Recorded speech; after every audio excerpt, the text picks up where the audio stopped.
opinión,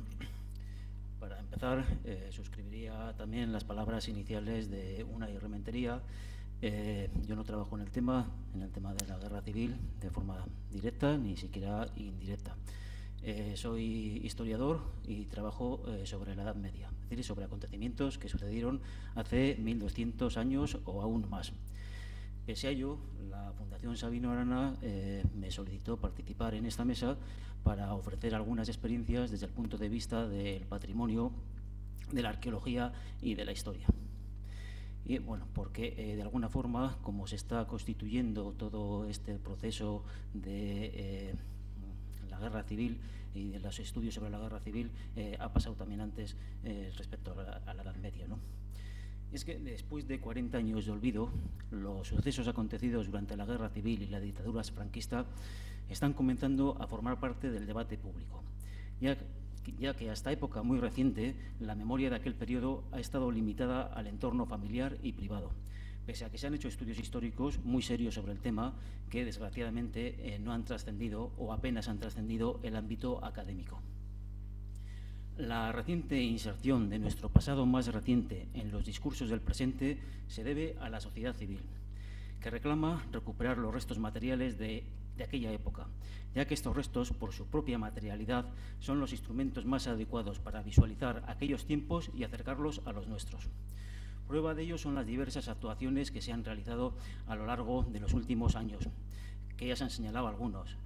Actuaciones que tenían como objeto desescombrar las trincheras y fortificaciones del cinturón de hierro o de los distintos frentes, prospectar los escenarios de los conflictos para recuperar armamentos, indumentarias u objetos de campaña, construir centros de interpretación y, sobre todo, exhumar los cuerpos de los asesinados o muertos en la contienda. Todas estas actuaciones han sido protagonizadas por iniciativa de la sociedad civil, por los familiares de las víctimas de la guerra para recuperar la dignidad de sus antepasados, por entidades o asociaciones preocupadas por la recuperación de la memoria, por algunas instituciones y especialmente los ayuntamientos, y todo ello al calor de la legislación del 2007 y de los decretos del Gobierno vasco en relación con la recuperación de la memoria histórica. Esta variedad de iniciativas demuestra que existe una demanda social y que estos restos, que hasta hace poco tiempo no habían sido valorados, comienzan a serlo. Pero todo este trabajo realizado en los últimos años corre el riesgo de caer de nuevo en el olvido, de ser otra vez cubierto por la tierra, y por varias razones. Porque las personas y grupos implicados en la recuperación lo hacen de forma voluntaria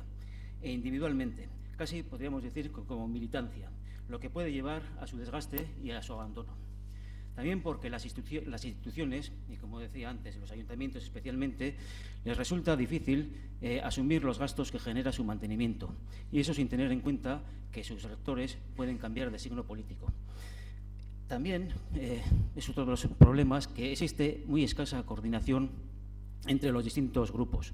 Y de hecho, pues salvo algunas excepciones de las que es prueba esta mesa,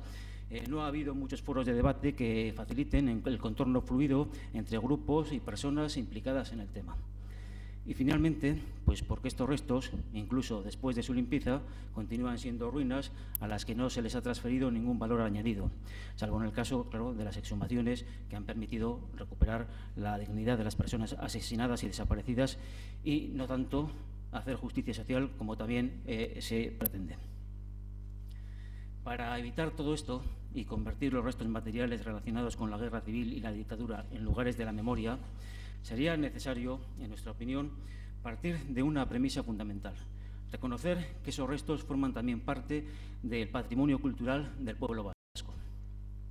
La Ley de Patrimonio Cultural Vasco del año 90 señala en su artículo 2 que integran el patrimonio todos aquellos bienes de interés cultural por su valor histórico, artístico, urbanístico, etnográfico, científico, técnico, social, y que por tanto son merecedores de protección y defensa. Y en el artículo 3 se señala que son los poderes públicos, en el ejercicio de sus funciones y competencias, quienes velarán por la integridad de ese patrimonio y fomentarán su protección, enriquecimiento y difusión. Entonces, desde esa perspectiva, forman parte del patrimonio, entre otros, los testimonios materiales que nos permiten establecer vínculos con el pasado, para conocerlo y, sobre todo, para entender mejor el presente y proyectar el futuro. y ello independientemente de que sean monumentos emblemáticos cuya presencia se imponga en el paisaje, o sean minúsculas huellas dejadas involuntariamente o también destruidas voluntariamente por nuestros antepasados y que solo son visibles después de un cuidadoso análisis.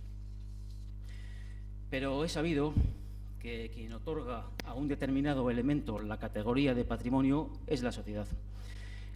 y toda la infraestructura que la rodea, ¿no? Recuérdese que hasta que el Gobierno vasco no asumió competencias en materia de cultura, el patrimonio del País Vasco se reducía a unas pocas construcciones y, además, de cierto empaque, algunas iglesias, algunos castillos, quedando, por ejemplo, una de las muestras más ingenuas de nuestras señas de identidad, como son los caseríos, al margen de la protección, porque su existencia no encajaba en los discursos del pasado elaborados desde el poder. Si todavía a día de hoy los restos materiales legados a la guerra civil y a la posguerra apenas están valorados, no se debe a que carezcan del valor histórico que señala la ley antes citada, sino a que se ha preferido ignorarlos para perpetuar el pacto tácito realizado en la transición, de no remover el pasado, argumentando que suscitaría malestar, haría renacer odios y abriría viejas heridas. Y así, lo que no enterró intencionadamente la dictadura, lo sepultó después el paso del tiempo, por lo que su recuperación es cada vez más difícil. Ello es en la recuperación, por esas dificultades, exige la puesta en marcha de distintos procesos científicos para permitir conocer ese patrimonio, valorarlo correctamente y darle un significado para uso de la sociedad. Uno de los métodos más útiles para la recuperación del patrimonio es la arqueología, que nos informa incluso de aquello que otras fuentes silencian por ignorancia, interés, desidia, olvido, indiferencia, etcétera, ¿no? Como se ha señalado antes, hasta el momento se han excavado fosas con impecable metodología, se han limpiado trincheras, se han prospectado los campos de batalla y se ha estudiado alguna prisión. Pero no podemos decir que se haya hecho arqueología. No se ha construido un discurso, una interpretación del pasado surgida de los restos materiales. Y, en consecuencia, no se les ha otorgado un significado que vaya más allá de la descripción de una ruina o de un episodio individual, por dramático que sea. Esta situación no es nueva.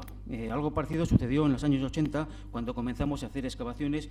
para conocer el funcionamiento de la Edad Media. Hicimos muchas excavaciones, pero hasta finales de los años 90, es decir, casi 20 años después, no pudimos decir que la arqueología medieval era una disciplina en nuestro país. Pues por todo ello nos parece urgente hacer de la arqueología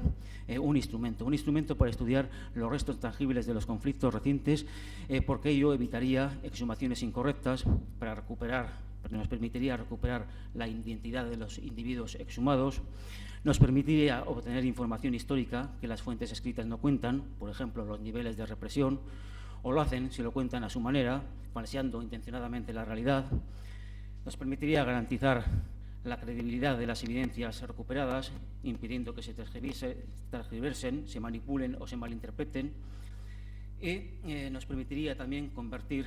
lo desenterrado en lugares de la memoria, que nos sirvan para recordar que la atrocidad y la irracionalidad también forman parte de nuestra historia, y convertirlos también en discursos didácticos que nos prevengan contra el fanatismo y la barbarie.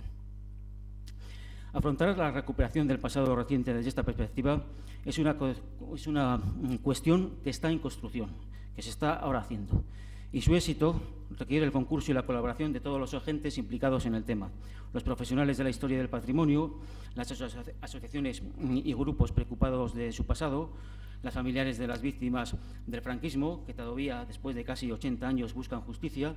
y las instituciones, ayuntamientos, diputaciones, Gobierno vasco, etcétera. La labor, evidentemente, no es fácil, y por ello se hace necesaria la coordinación. Y coordinación que pasa por, en primer lugar, según nuestra opinión, garantizar que las actividades sean correctas desde el punto de vista técnico, asegurando tanto la fiabilidad de los resultados como la preservación de los objetos y materiales recuperados en los centros, su preservación en centros públicos, dado el carácter público del propio patrimonio. En este sentido, esta labor de preservación corresponde a las instituciones encargadas de la defensa, custodia y fomento del patrimonio cultural, que en nuestro caso son las diputaciones forales, que además están dotadas de medios e infraestructuras necesarias para conservar dichos restos.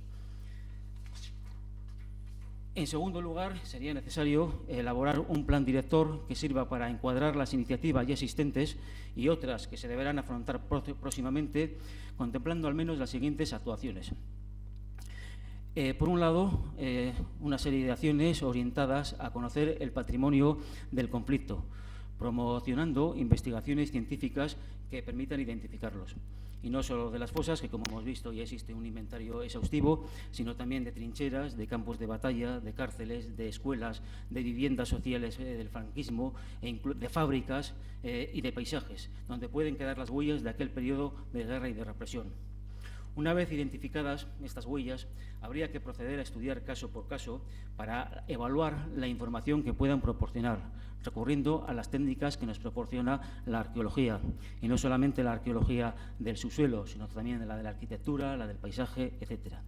Y en función de ese estudio se podría hacer una selección de aquellos elementos más significativos para dotarlos de sentido y reconvertirlos en los monumentos de la memoria. Habría que evitar coger un elemento cualquiera basándose en su visibilidad, quizá por ser lo más destacable en un paisaje, o basándose en que está bien conservado o en su conveniencia, y utilizarlo como paradigma. Habría que hacer, antes de optar por algo de esto, un estudio exhaustivo.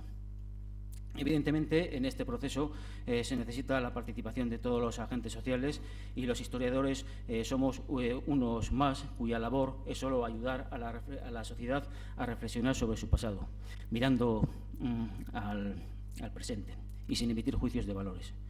Mediante estas acciones, probablemente la sociedad en su conjunto podrá recuperar el patrimonio olvidado, dándole un nuevo significado que permitirá contar la historia con perspectivas de futuro. Y esto es todo.